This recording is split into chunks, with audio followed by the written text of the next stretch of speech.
Selamat sore pemirsa, kabar Merah Putih edisi Senin 20 Januari 2024 hadir menjumpai Anda dengan sejumlah kabar penting dan menarik seputar aktivitas Presiden Prabowo Subianto dan jajaran kabinetnya. Saya Shena Damayana akan menemani Anda selama 1 jam ke depan. Dan inilah pemirsa, kabar Merah Putih selengkapnya untuk Anda.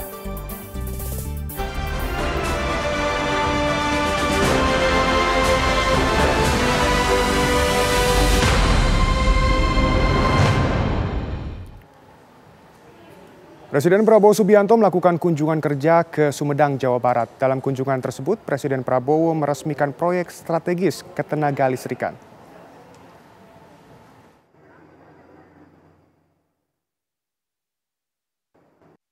Presiden RI Prabowo Subianto meresmikan proyek strategis ketenagalistrikan di Sumedang, Jawa Barat.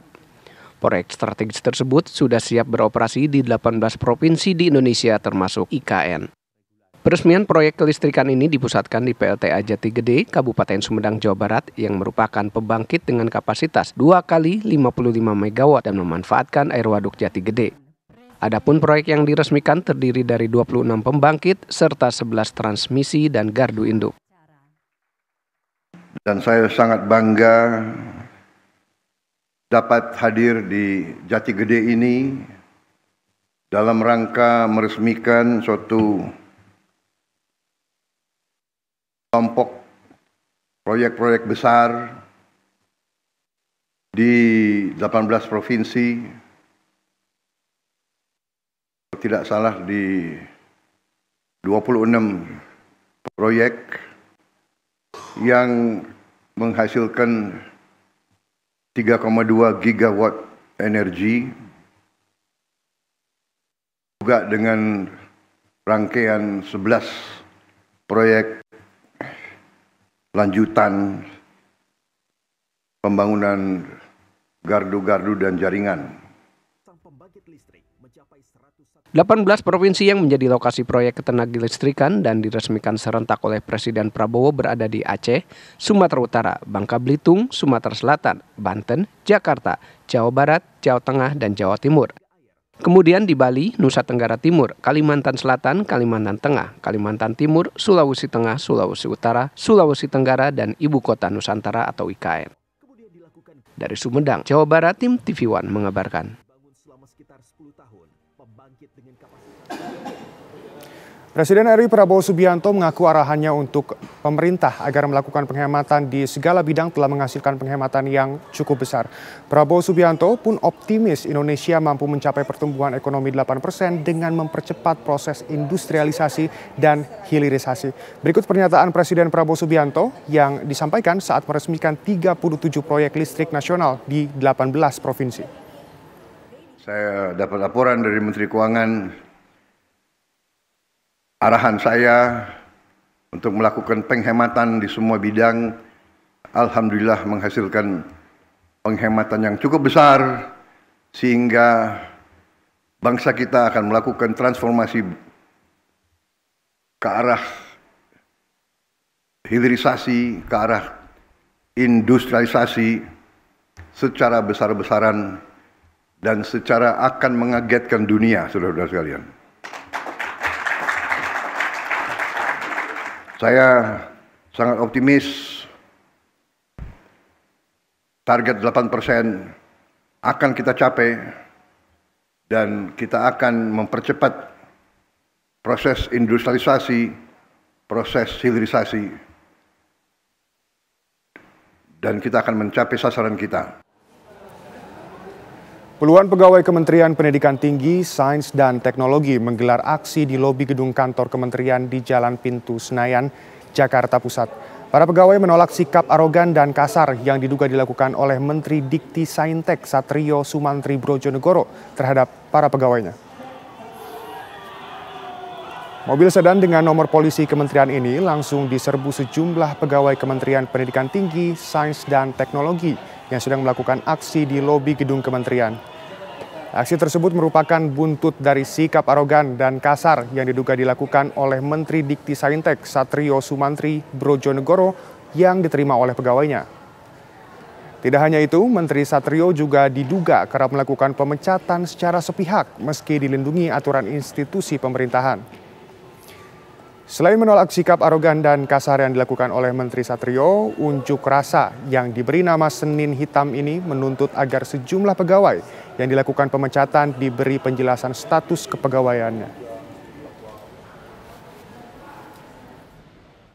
Ini bukannya demo sebenarnya, bukan demo. Ini adalah respon ya dari teman-teman pegawai dari paguyuban pegawai Dikti. Ya, jadi ada beberapa yang memang yang telah dilakukan ya oleh pimpinan ya yang memang tidak sesuai dengan prosedur gitu, bahkan kesannya ya otoriter, bahkan juga pecat-memecat itu. Padahal kita ini kan instansi pemerintah, ya organisasi, semua itu dilindungi ya oleh aturan, oleh hukum sebenarnya.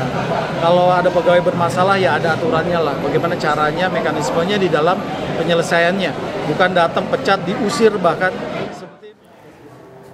TNI Angkatan Laut menunda pembongkaran pagar laut di perairan Tanjung Pasir, Teluk Naga, Kabupaten Tangerang, Banten. Penundaan ini dikarenakan TNI AL masih mengevaluasi kinerja pembongkaran yang kurang efektif pada Sabtu lalu.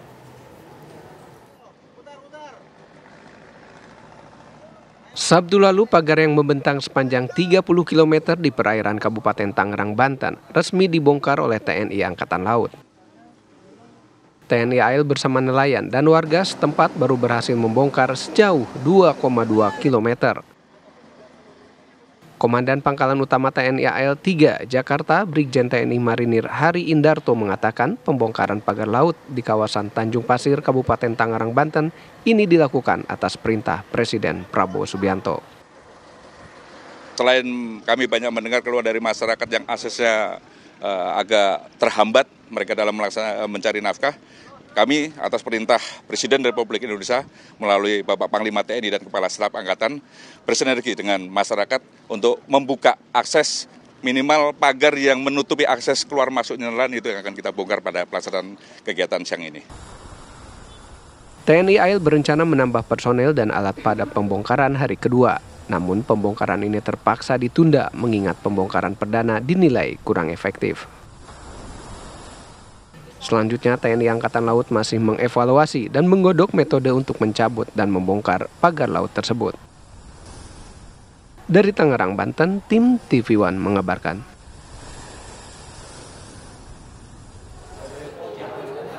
Menteri Kelautan dan Perikanan Sakti Wahyu Trenggono meminta agar pagar laut di pesisir Kabupaten Tangerang tidak dibongkar terlebih dahulu. Menurutnya, pagar tersebut dibiarkan sementara untuk kepentingan penyelidikan.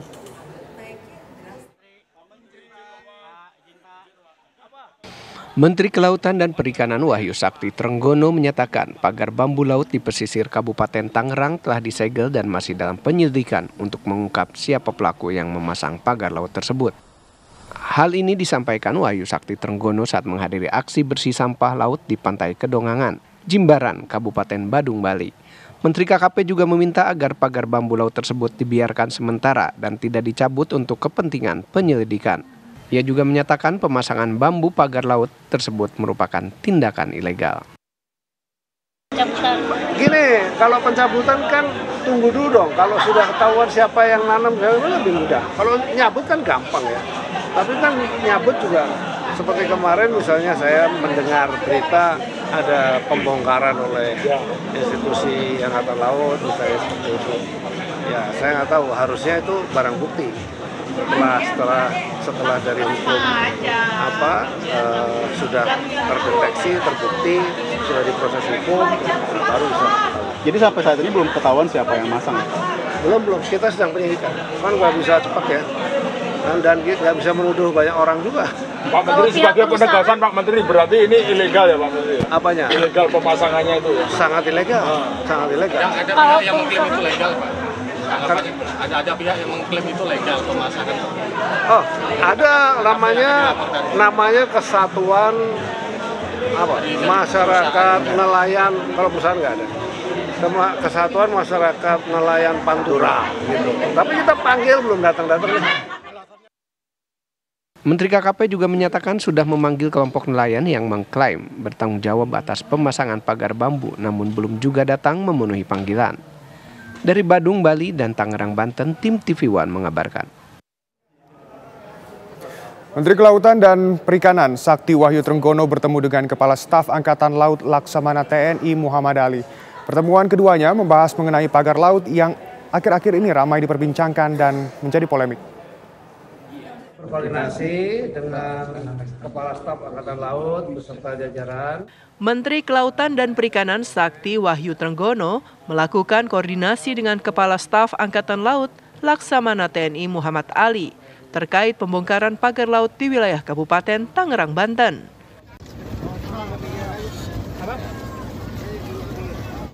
Trenggono mengaku dalam koordinasi ini dilakukan evaluasi mengenai pembongkaran pagar laut yang saat ini ramai menjadi perbincangan publik. Baik pihak KKP maupun TNI Angkatan Laut sepakat pembongkaran pagar laut akan dilakukan pada Rabu pagi esok.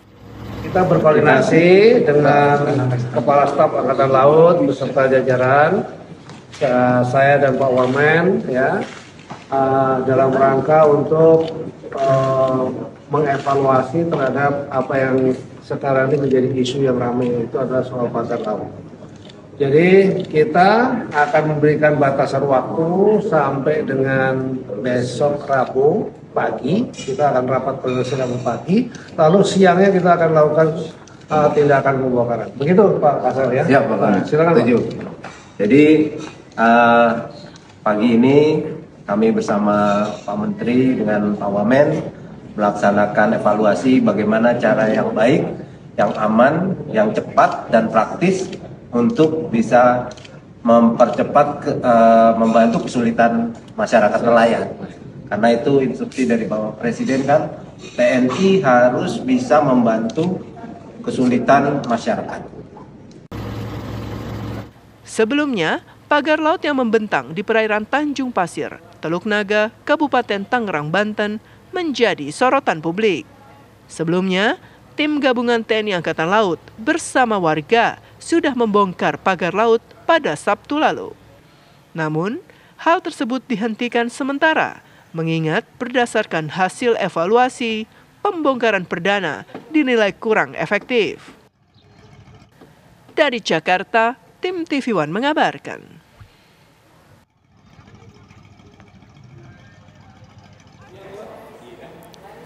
Pemerintah segera mengeluarkan kebijakan penyesuaian pembelajaran selama bulan Ramadan. Kabar selengkapnya sesaat lagi, tetap bersama kami.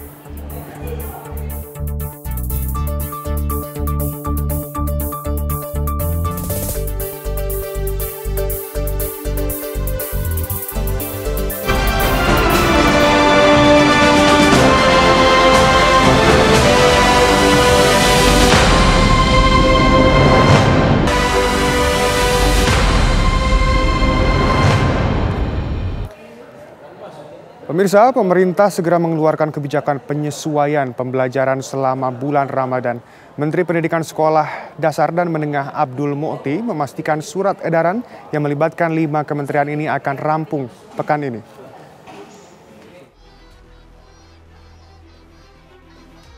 Polemik libur selama bulan Ramadan terus diperbincangkan halayak ramai. Pro dan kontra hadir di tengah masyarakat terkait wacana akan diliburkannya siswa selama bulan Ramadan dan diganti dengan pembelajaran penuh dari rumah. Ada yang menganggap libur selama Ramadan akan mengurangi efektivitas pembelajaran siswa. Namun ada juga yang setuju, 1 bulan penuh Ramadan, siswa diliburkan namun diberi tugas yang dapat membuat siswa lebih khusyuk beribadah. Menanggapi polemik tersebut, Menteri Pendidikan Dasar dan Menengah Abdul Mu'ti menegaskan surat edaran mengenai kebijakan penyesuaian pembelajaran sekolah selama bulan Ramadan hanya tinggal menunggu tanda tangan 3 menteri.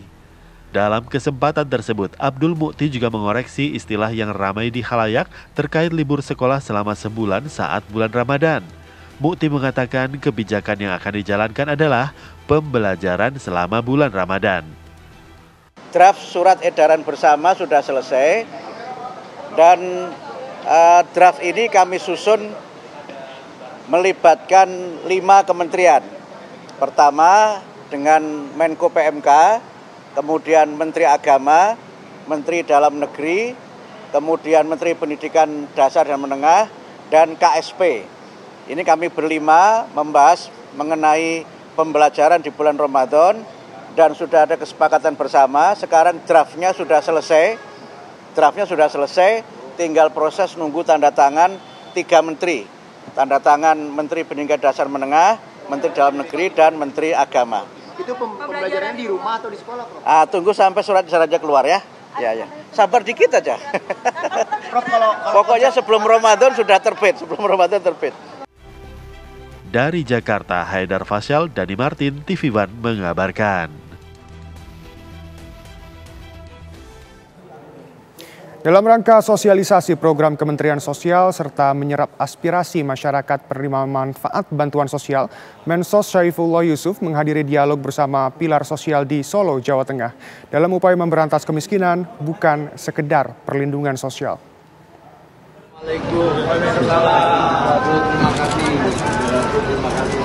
Dialog Menteri Sosial Syaifullah Yusuf atau disapa Gus Ipul bersama pilar sosial se-Solo Raya ini diselenggarakan di bangsal pagelaran Keraton Kasunanan, Solo, Jawa Tengah.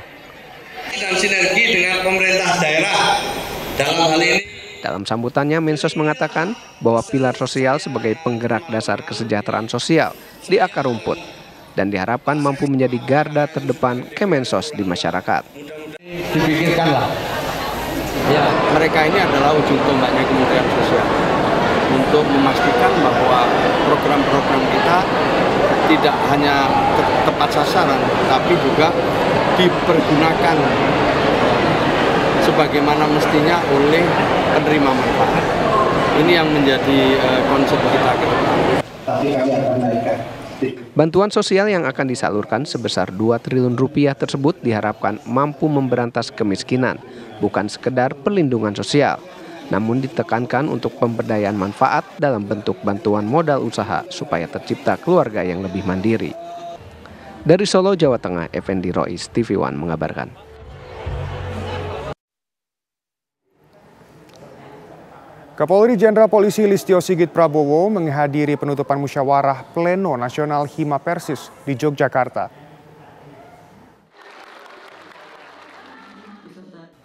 Kapolri menekankan bahwa peran Hima Persis memiliki peran penting dalam menjaga keutuhan bangsa Indonesia. Hima Persis pun selama ini telah memiliki berbagai program yang sangat berpengaruh dalam menyukseskan visi misi memajukan negeri ini. Menurut Kapolri, dengan bonus demografi yang dimiliki Indonesia, Hima Persis sangat memiliki peluang besar menjadi bagian mewujudkan SDM unggul demi Indonesia emas. Bahkan dalam berbagai tantangan ke depan di era digital saat ini, Hima Persis diharapkan menjadi agen-agen yang bisa membantu pemanfaatan internet secara positif. Kita memiliki Indonesia yang penuh dengan keberagaman. Dan kekuatan kita manakala kita bisa menjaga dan mempertahankan keberagaman yang ada. Karena itu adalah kekuatan Negara Kesatuan Republik Indonesia. Saya titip rekan-rekan untuk terus menjaga keberagaman yang ada menjadi satu kekuatan besar untuk bisa mencapai cita-cita kita menjadi Indonesia maju, Indonesia emas di tahun 2045. Dengan keberagaman di Indonesia, Hima Persis diharapkan selalu menyuarakan persatuan di tengah perbedaan. Dengan begitu, apa yang menjadi pekerjaan rumah bersama dan visi misi bangsa bisa dapat terwujud. Dari Yogyakarta, tim TV One mengabarkan.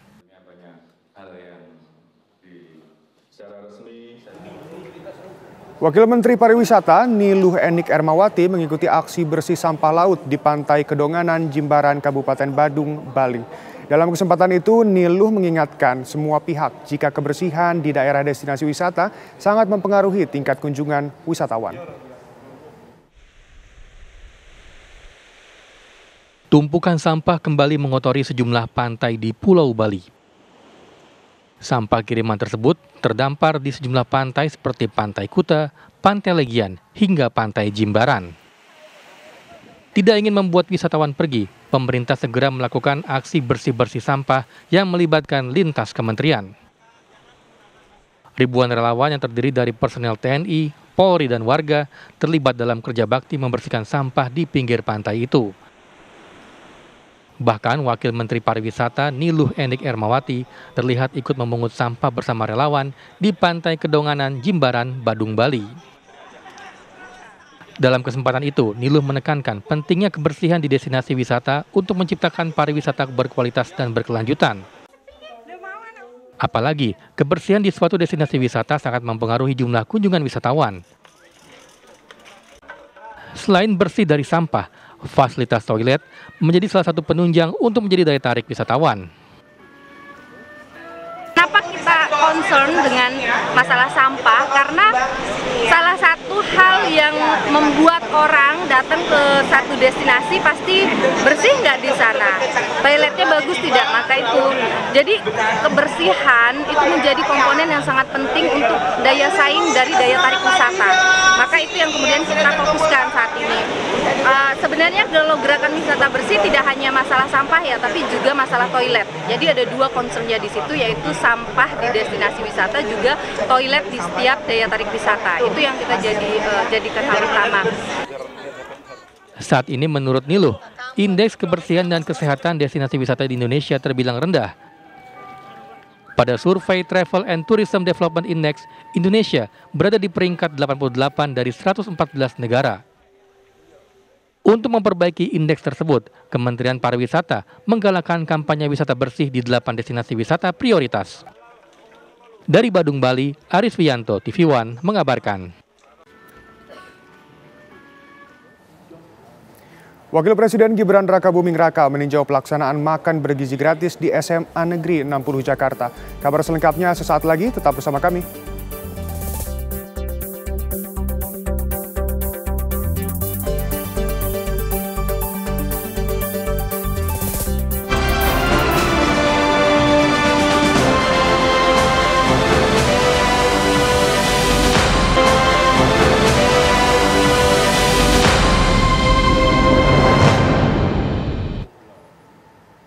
Pemirsa, Wakil Presiden Gibran Rakabuming Raka meninjau pelaksanaan makan bergizi gratis di SMA Negeri 60 Jakarta. Kedatangan Gibran terbilang mendadak dan tanpa pemberitahuan sebelumnya.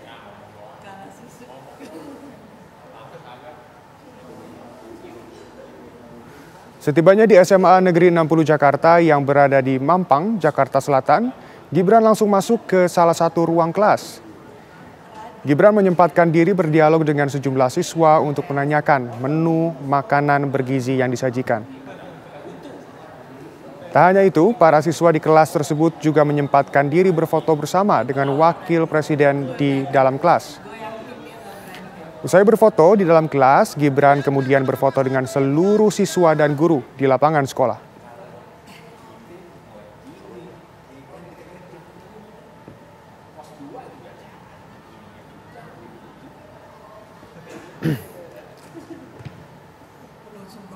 Presiden Prabowo Subianto memanggil sejumlah menteri dalam rapat terbatas untuk percepatan pendistribusian makan bergizi gratis.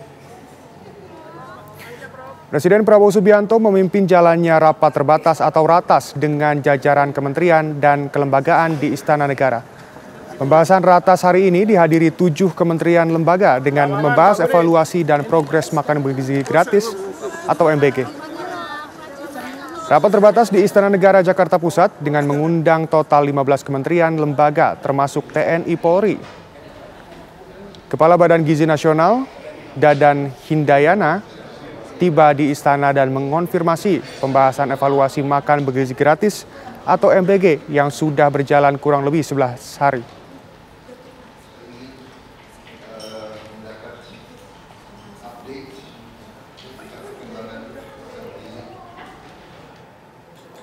Sejumlah Menteri Kepala Gizi Nasional, Kapolri, hingga Panglima TNI menghadap Presiden Prabowo Subianto di Istana Kepresidenan Jakarta. Pertemuan ini guna membahas evaluasi program makan bergizi gratis. Program makan bergizi gratis yang sudah dilaksanakan di 31 provinsi dengan total 238 satuan pelayanan pemenuhan gizi di seluruh Indonesia berjalan dengan baik lantaran dukungan dari semua pihak. Presiden Prabowo meminta mempercepat realisasi program MBG sehingga semua anak di Indonesia dapat menikmati makan bergizi gratis dan tidak ada lagi tuntutan dari anak-anak yang belum mendapatkan makan bergizi gratis dari Prabowo. Ya, karena banyak laporan, banyak anak-anak yang beriang ke orang tuanya, bahkan yang baru berumur 5 tahun mengatakan, "Ibu, kenapa saya belum dikasih makan oleh Bapak Prabowo?"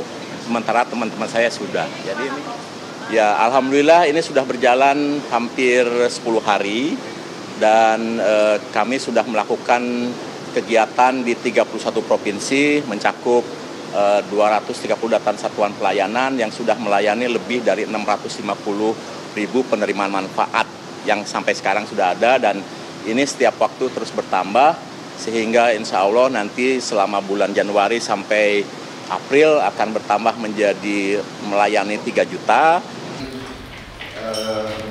Pemanggilan dalam rapat terbatas di Istana Kepresidenan dimaksudkan agar proses percepatan program lintas sektoral akan bekerja sama untuk mewujudkan pendistribusian makan bergizi gratis secara menyeluruh.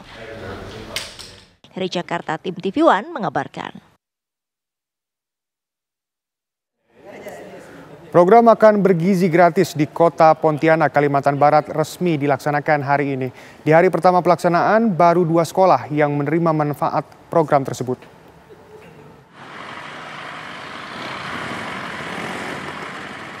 Pelaksanaan program makan bergizi gratis di Kota Pontianak, Kalimantan Barat dimulai dari 2 sekolah, yaitu SD Negeri 29 dan SMP Negeri 9.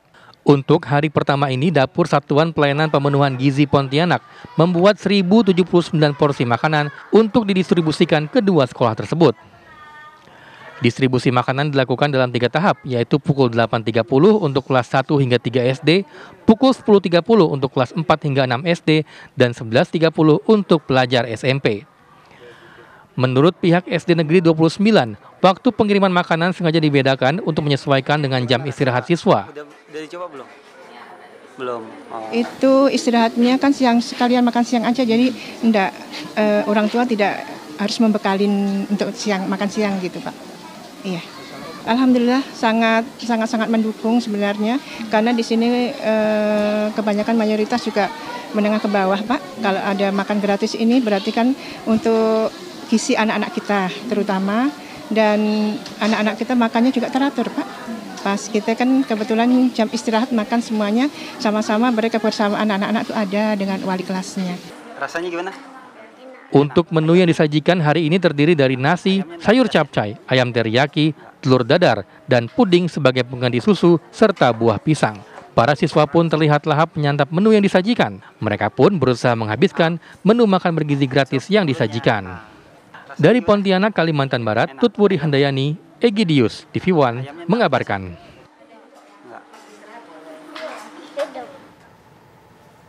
Pemirsa, kabar Merah Putih akan kembali sesaat lagi. Tetap bersama kami.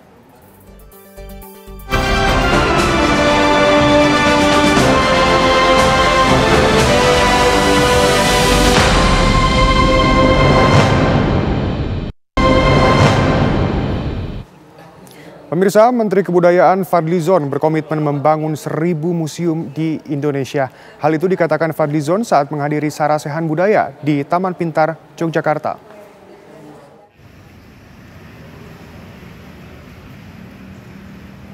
Menteri Kebudayaan Fadlizon bakal meminta Presiden Prabowo Subianto untuk menyumbangkan jejak tapak tangan dan kaki di Taman Pintar, Yogyakarta.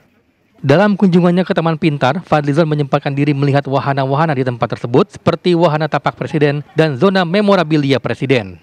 Wahana tapak presiden dan zona memorabilia di Taman Pintar merupakan wahana edukatif yang menampilkan sejarah dan profil Presiden RI mulai dari Presiden Soekarno hingga Presiden Joko Widodo. Namun jejak tapak dan barang memorabilia dari Presiden Prabowo Subianto belum ada, sehingga dalam waktu dekat Menteri Kebudayaan akan meminta Presiden membuat jejak tapaknya untuk melengkapi koleksi di Taman Pintar. Saya kira ini juga salah satu gagasan yang sangat bagus dengan tapak-tapak presiden dan juga memorabilia dari Presiden-Presiden Republik Indonesia. Tentu akan saya sampaikan kepada Bapak Presiden Prabowo untuk menyumbangkan juga koleksi memorabilia beliau di tempat ini, di Taman Pintar ini dan di museum ini, sekaligus juga tapak tangan dan kaki ya sebagai pelengkap dari urutan Presiden-Presiden Republik Indonesia. Ini adalah gagasan yang sangat baik, yang sangat bagus. Di tempat yang sama, Fadlizon juga menghadiri Sarasehan Budaya bersama Museum Anggota Badan Musyawarah Museum atau Basarmus Daerah Istimewa Yogyakarta. Dalam kesempatan tersebut, Fadlizon berkomitmen mendorong pembangunan sebanyak 1.000 museum di seluruh Indonesia. Dari Yogyakarta, Nuryanto, TV One mengabarkan. Menteri Kependudukan dan Pembangunan Keluarga, Wihaji, menghadiri perayaan Natal bagi umat Kristiani di lingkungan Kementerian Kependudukan dan Pembangunan Keluarga atau Kemenduk Bangga. Ditemui saat menghadiri perayaan Natal 2024 umat Kristiani di lingkungan Kementerian Kependudukan dan Pembangunan Keluarga di Gedung Kemenduk Bangga, Jakarta Timur. Wihaji mengatakan dengan perayaan Natal ini menjadi semangat baru untuk kementeriannya sejak diresmikan menjadi kementerian dari lembaga.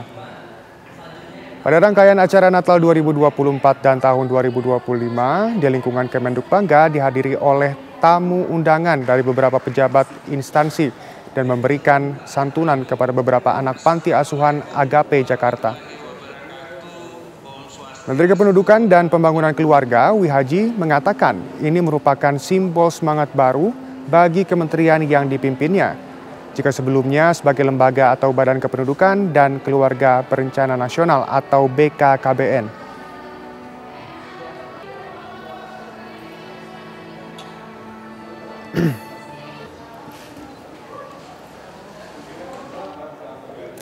Menteri ATR BPN Nusron Wahid akan menindak tegas pihak-pihak yang terlibat dalam penertiban sertifikat hak guna bangunan atau HGB pagar laut di Tangerang. Nusron menegaskan kementeriannya memiliki hak untuk membatalkan sertifikat HGB tersebut. Warahmatullahi wabarakatuh. Menteri Agraria dan Tata Ruang Badan Pertanahan Nasional Nusron Wahid meminta maaf kepada publik terkait kegaduhan polemik sertifikat HGB di perairan Tangerang, Banten. Dalam keterangannya kepada wartawan, Nusron berjanji kementeriannya akan menuntaskan masalah ini dengan cara yang transparan. Lebih lanjut, Nusron mengakui jika pagar laut misterius di Tangerang sudah mengantongi sertifikat hak guna bangunan atau HGB seperti yang muncul di media sosial. Menurut Nusron, jumlah sertifikat HBG di lokasi itu mencapai 236 bidang dan sertifikatnya atas nama beberapa perusahaan. Yang pertama yang ingin kami sampaikan, meski sudah memiliki sertifikat HGB, Kementerian ATR BPN menurut Nusron memiliki hak untuk mengevaluasi dan meninjau ulang sertifikat tersebut. Kementerian ATR BPN, maka kami tentu akan evaluasi dan tentu akan kami tinjau ulang. Dan kami masih punya kewenangan itu. Karena sertifikat ini terbit tahun 2023. Berdasarkan PP, kalau selama sertifikat itu belum usia 5 tahun dan ternyata dalam perjalanan terbukti secara faktual ada cacat material, ada cacat prosedural, dan ada cacat hukum, maka dapat kami batalkan dan dapat kami tinjau ulang tanpa harus proses perintah pengadilan.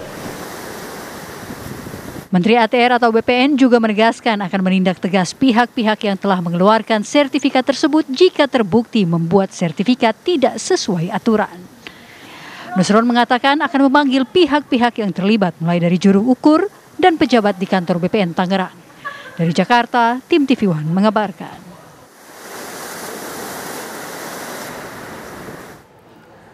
Presiden Prabowo Subianto melakukan kunjungan kerja ke Sumedang, Jawa Barat. Dalam kunjungan tersebut, Presiden Prabowo meresmikan proyek strategis ketenaga listrikan. Kabar selengkapnya saat lagi, tetap bersama kami.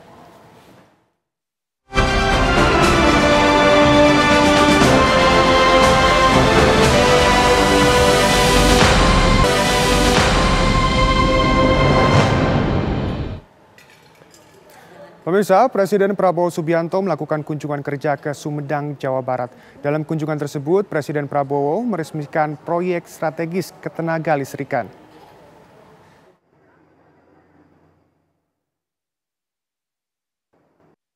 Presiden RI Prabowo Subianto meresmikan proyek strategis ketenaga listrikan di Sumedang, Jawa Barat. Proyek strategis tersebut sudah siap beroperasi di 18 provinsi di Indonesia termasuk IKN. Peresmian proyek kelistrikan ini dipusatkan di PLTA Jati Gede, Kabupaten Sumedang, Jawa Barat yang merupakan pembangkit dengan kapasitas 2 kali 55 MW dan memanfaatkan air waduk Jati Gede.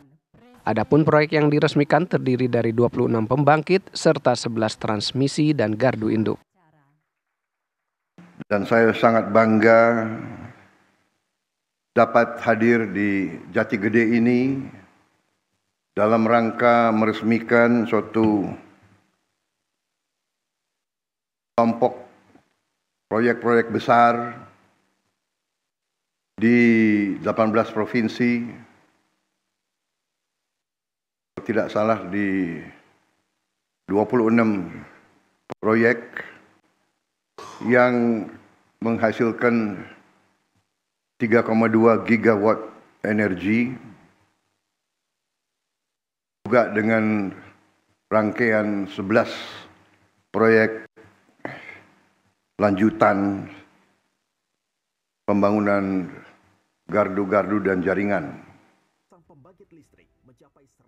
18 provinsi yang menjadi lokasi proyek ketenagalistrikan dan diresmikan serentak oleh Presiden Prabowo berada di Aceh, Sumatera Utara, Bangka Belitung, Sumatera Selatan, Banten, Jakarta, Jawa Barat, Jawa Tengah, dan Jawa Timur. Kemudian di Bali, Nusa Tenggara Timur, Kalimantan Selatan, Kalimantan Tengah, Kalimantan Timur, Sulawesi Tengah, Sulawesi Utara, Sulawesi Tenggara, dan Ibu Kota Nusantara atau IKN. Dari Sumedang, Jawa Barat, tim TV One mengabarkan. Presiden RI Prabowo Subianto mengaku arahannya untuk pemerintah agar melakukan penghematan di segala bidang telah menghasilkan penghematan yang cukup besar.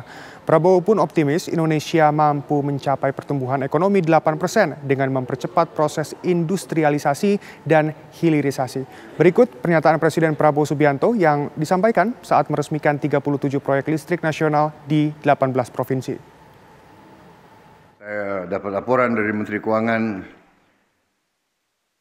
Arahan saya untuk melakukan penghematan di semua bidang, alhamdulillah menghasilkan penghematan yang cukup besar, sehingga bangsa kita akan melakukan transformasi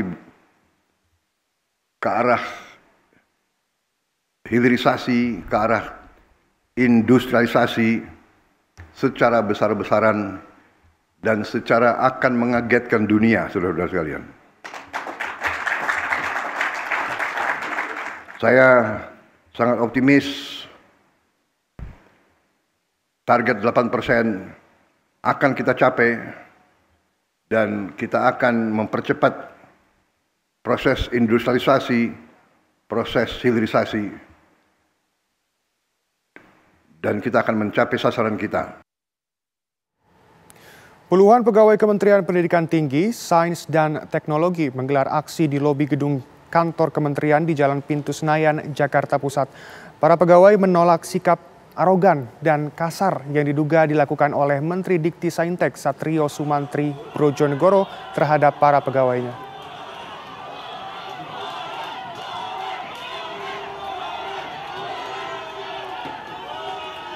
Mobil sedan dengan nomor polisi kementerian ini langsung diserbu sejumlah pegawai Kementerian Pendidikan Tinggi, Sains dan Teknologi yang sedang melakukan aksi di lobi gedung kementerian. Aksi tersebut merupakan buntut dari sikap arogan dan kasar yang dilakukan oleh Menteri Dikti Saintek Satrio Sumantri Brojonegoro. Tidak hanya itu, Menteri Satrio juga diduga kerap melakukan pemecatan secara sepihak meski dilindungi aturan institusi pemerintahan. Selain menolak sikap arogan dan kasar yang dilakukan oleh Menteri Satrio, unjuk rasa yang diberi nama Senin Hitam ini menuntut agar sejumlah pegawai yang dilakukan pemecatan diberi penjelasan status kepegawaiannya.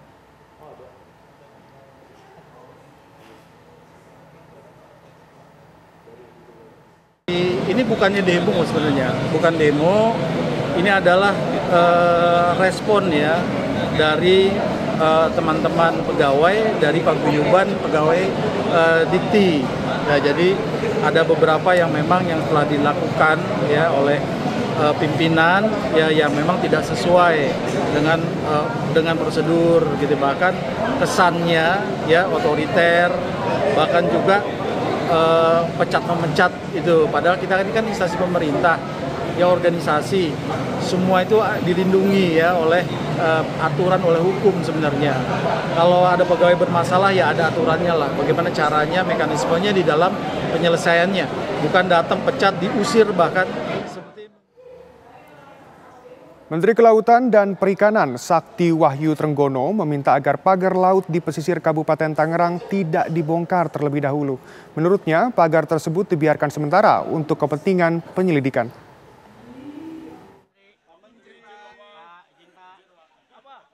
Menteri Kelautan dan Perikanan Wahyu Sakti Trenggono menyatakan pagar bambu laut di pesisir Kabupaten Tangerang telah disegel dan masih dalam penyelidikan untuk mengungkap siapa pelaku yang memasang pagar laut tersebut.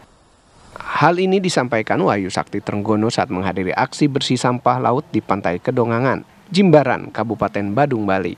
Menteri KKP juga meminta agar pagar bambu laut tersebut dibiarkan sementara dan tidak dicabut untuk kepentingan penyelidikan. Ia juga menyatakan pemasangan bambu pagar laut tersebut merupakan tindakan ilegal. Gini, kalau pencabutan kan tunggu dulu dong. Kalau sudah ketahuan siapa yang nanam, lebih mudah. Kalau nyabut kan gampang ya. Tapi kan nyabut juga seperti kemarin misalnya saya mendengar berita ada pembongkaran oleh institusi Angkatan Laut misalnya seperti itu. Ya saya nggak tahu, harusnya itu barang bukti. Setelah dari hukum sudah terdeteksi, terbukti, sudah diproses hukum, baru bisa. Jadi sampai saat ini belum ketahuan. Menteri Kelautan dan Perikanan Sakti Wahyu Trenggono bertemu dengan Kepala Staf Angkatan Laut Laksamana TNI Muhammad Ali. Pertemuan keduanya membahas mengenai pagar laut yang akhir-akhir ini ramai diperbincangkan dan menjadi polemik. Koordinasi dengan Kepala Staf Angkatan Laut beserta jajaran. Menteri Kelautan dan Perikanan Sakti Wahyu Trenggono melakukan koordinasi dengan Kepala Staf Angkatan Laut Laksamana TNI Muhammad Ali terkait pembongkaran pagar laut di wilayah Kabupaten Tangerang, Banten.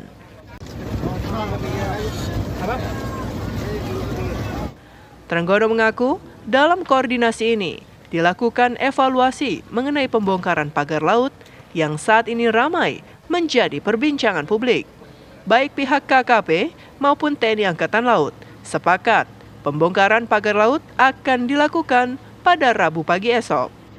Kita berkoordinasi dengan Kepala Staf Angkatan Laut beserta jajaran, saya dan Pak Wamen ya, dalam rangka untuk mengevaluasi terhadap apa yang sekarang ini menjadi isu yang ramai, itu adalah soal pagar laut. Jadi kita akan memberikan batasan waktu sampai dengan besok Rabu pagi, kita akan rapat koordinasi Rabu pagi, lalu siangnya kita akan lakukan tindakan pembongkaran. Begitu Pak Kasar ya? Siap Bapak. Silakan Pak. Jadi pagi ini kami bersama Pak Menteri dengan Pak Wamen melaksanakan evaluasi bagaimana cara yang baik, yang aman, yang cepat dan praktis untuk bisa mempercepat membantu kesulitan masyarakat nelayan. Karena itu instruksi dari Bapak Presiden kan, TNI harus bisa membantu kesulitan masyarakat. Sebelumnya, pagar laut yang membentang di perairan Tanjung Pasir, Teluk Naga, Kabupaten Tangerang, Banten menjadi sorotan publik. Sebelumnya, tim gabungan TNI Angkatan Laut bersama warga sudah membongkar pagar laut pada Sabtu lalu. Namun, hal tersebut dihentikan sementara, mengingat berdasarkan hasil evaluasi, pembongkaran perdana dinilai kurang efektif.